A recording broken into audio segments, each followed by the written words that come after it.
मु धन्यवाद देवी यशस्वी प्रधानमंत्री नरेंद्र मोदी को जी तांकर भाषा हूँ सबका साथ सबका विकास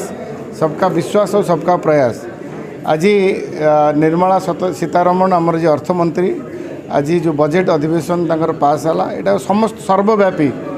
सबु क्षेत्र महिला ठू आरंभ कर युववर्ग ठू नहीं शिक्षा स्वास्थ्य गमनागमन विभिन्न क्षेत्र में गोटे जुगान्तकारी बजेट कहले यार अत्युक्ति होगा ना। सबु वर्ग को समानता दी विशेषकर जोटा आमर नेसेसरी कमोडिटी जो औषध जातीय द्रव्य को तार मूल्य ह्रास कराई जो मादक द्रव्य ताकू बढ़ाई विशेषकर ओडिशा शिल्प जो दुईटा आमर सी कॉरिडोर अच्छी से शिल्पायन विकास हम कलिंगनगर में एवं आमर पारादीप पोर्ट धामरा पोर्ट विभिन्न जो पोर्ट अच्छी सी वे केमती ट्रांजैक्शन बेसी बढ़ विभिन्न क्षेत्र में सब महिला ठू आरंभ कर युवक ठू नहीं समस्त गोटे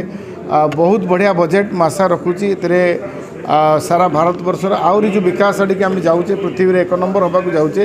ये बजेट निश्चित भाव आगामी दिन आम भारत वर्ष को तथा विशेषकर आम ओडिशा को बहुत आगू को नापी आहरी बहुत बड़ा प्रयास यहाँ मुझे धन्यवाद देवी यशस्वी प्रधानमंत्री नरेंद्र मोदी को एवं कैबिनेट अर्थमंत्री को एभली एक जुगान्तकारी जो बजेट नहीं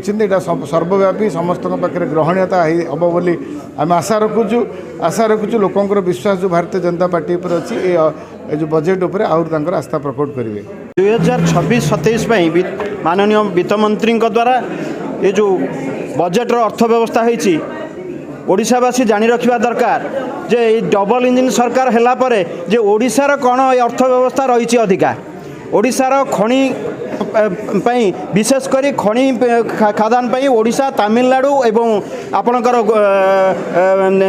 ओडिशा तमिलनाडु स्पेशल तार वित्तीय उत्तोलन सहित तार इंफ्रास्ट्रक्चर डेवलपमेंट वित्तीय व्यवस्था आरेंजमेंट कराई एवं आपणकर तेणु 12.2 लाख करोड़ एथरे एनहांस होथर बजेट रे आपणकर ता सहित रेलवे रो 2टा स्पीड ट्रैक लाइन व्यवस्था कराई कलिंगनगर आज बजेट रे वित्तीय मंत्री द्वारा 2 थर उत्थापन करा जायछि ओडिशा विषय रे तेणु Kalinganagar industrial sector infrastructure development होइछि एवं गांधी ग्रामीण नियुक्ति 10,000 कोटी टंका अलॉटमेंट होइछि एआई डेवलपमेंट होइछि ता अंडर आप जानुथिबे हमर एठी इन्फोसिस 2 पाखरे आईआईटी पाखरे स्थापन होछि एआई ऊपर चिप्स मैन्युफैक्चरिंग यूनिट तेणु ओडिशा ए बजेट गोटे आस्थाजनक बजेट एवं ओडिशा 2026-27 रे ये सेंटर रे अछि भारतीय जनता पार्टी एवं ओडिशा रे अछि भारतीय जनता पार्टी ऊपर ओडिशा अग्रगति आगो को बहुत करियो विशेष भाव में आज सर्वभारतीय स्तर रे एवं विश्व स्तर रे आज आम समस्ते खुशी जे एक विकसित भारतर स्वप्न नहीं यशस्वी प्रधानमंत्री नेतृत्व रे आज 2026-27 आर्थिक बजेट उपस्थापन होती संसद रे सेथिपाई सर्वप्रथमे मु ओडिशावासी तरफ मो तरफ हार्दिक अभिनंदन कृतज्ञता जनाऊँगी एवं फाइनेंस मिनिस्टर को ये बड़ ऐतिहासिक पदक्षेप जे सारा भारत वर्षर अर्थनीति